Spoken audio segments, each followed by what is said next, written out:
Go ahead. Thank you so much for the opportunity to share with you and talk to you about real estate. Everybody has an interest in real estate because hopefully everybody is living in a house and you want to know the value of your home. Nationally, the equity has gone up over 10% in the last year, and North Carolina is no different.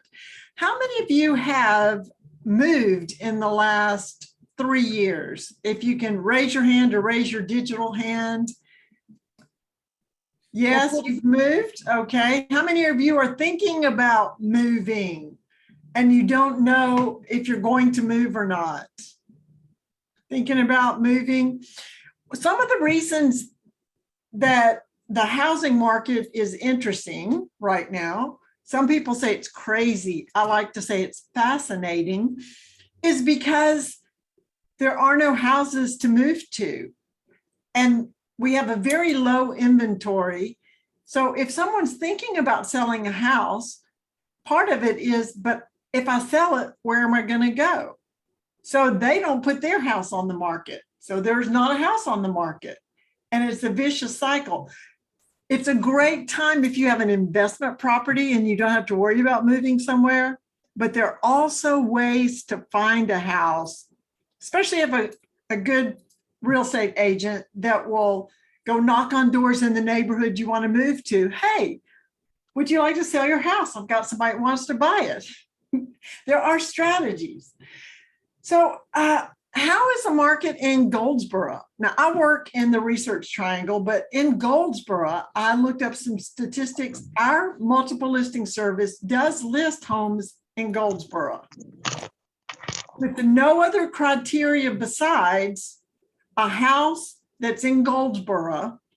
Right now, there are 21 houses active.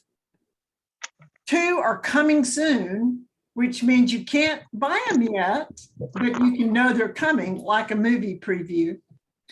How many do you think in the last 30 days sold?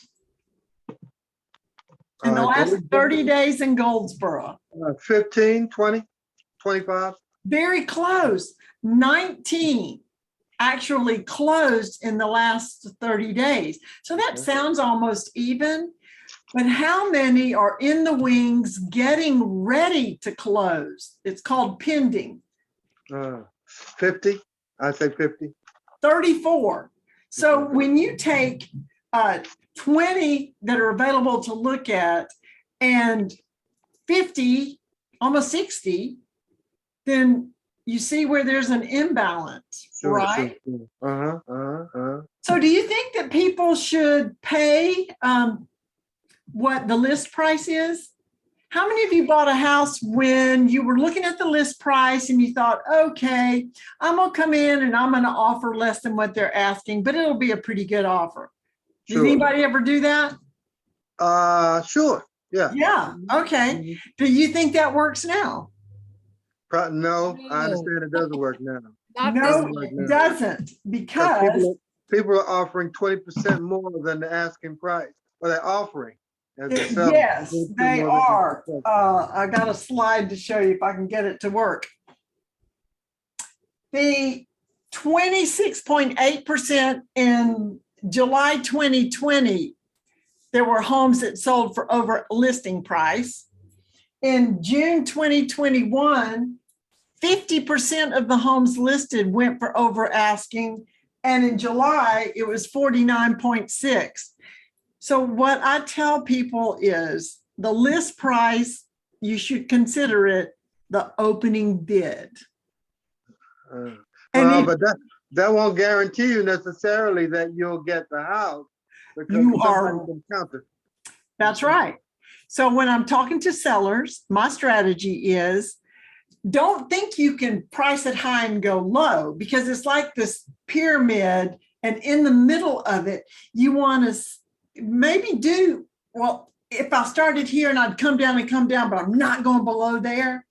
That's where, if it's a reasonably marketable, fair market price, that's where you want to start, because more people will come look at it, and the market Who really decides what a house sells for? Is it the real estate agent? No. No, Is it the seller? no. No. Uh-uh. It's It's the the market. buyer. It's the market. Right. So let's put it here and then let the market fight over it and Right. bring up the price. So then if they've offered more than it's listed for, and actually I had one house that we listed at 316 and we went under contract for 355. And it wasn't a full cash offer. They were getting a loan. So what happens if you're getting a loan? You have to get You got to get it appraised, and it's got to be, the bank has to prove the dollar value. And That's so, right. uh, So what I do is if the buyer really wants it, they're the ones that decided they were going to pay more than it would appraise for. They get to sign an agreement and prove that they have proof of funds that they will pay the difference if it doesn't appraise. So how do you validate that, this is my price, but I don't want to contribute to the marketable aspect? Because I mean, when I make an offer and somebody counters, then I'm contributing to the price going up, and I'll have to pay the difference. That's right. So you shop for less than what you are willing to pay for a house. Uh-huh. And then know that you're giving yourself room to pay more because the list price is the opening bid. Well, here's a way to do it. What if you built your own house at the price you wanted to pay for it? Yes. And if you need to, if you're going to build a house, you need to do it yesterday because the cost of construction has gone up in some cases 4 times as much. Right. But if I build it, nobody's going to counter me on owning the property because I'm building it. There you go. You build it. So you go right now, if you're thinking about getting a house and it's new construction, you need to have your own representation. You need to have your own agent, even if you're going to a new construction development. Right. Because, So yes. Go ahead. So you want your own representation because of course they're going to represent themselves. Right. And you need to go ahead and get under contract and decide on the price now because next week it's going to be more.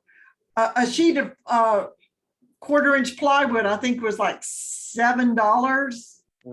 And then it went to 28. I mean, how can you, if you're thinking about buying, then here's the thing though, if you buy now, because you're thinking, I'm going to have to pay so much, I'm going to have to pay more than they're asking. If you wait to buy, then you're going to wait for the interest rates to go up. And if the interest rates go up, then if you're going to look at your monthly payment, you're going to end up buying less of a house for the same amount because the interest rates are going to eat up the difference. Does that make sense? Wow. Dear, you have turned out to be so exciting, both in your presentation, and I need to bring you back on another day. But does anyone have any questions? I know many of you own homes and want to list them. This is a good time to sell. This is a seller's market for sure. Surely,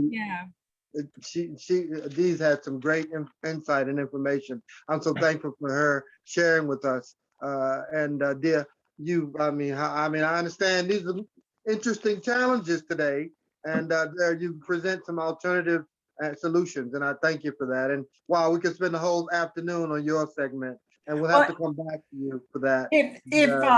I do need to leave, but if you would like regular information about the market right into your inbox, I can get you that information. Just email me. It's really hard. diairby@kw.com. I'll put that in the chat. And thank you again for giving me this opportunity to meet some new people and talk about something that I love, helping people be in the know. And And we'd love to have you back, and we'll talk to you soon. Okay, That's awesome. So email me and let me know if you want more information. I will. I'm going to stop recording and start.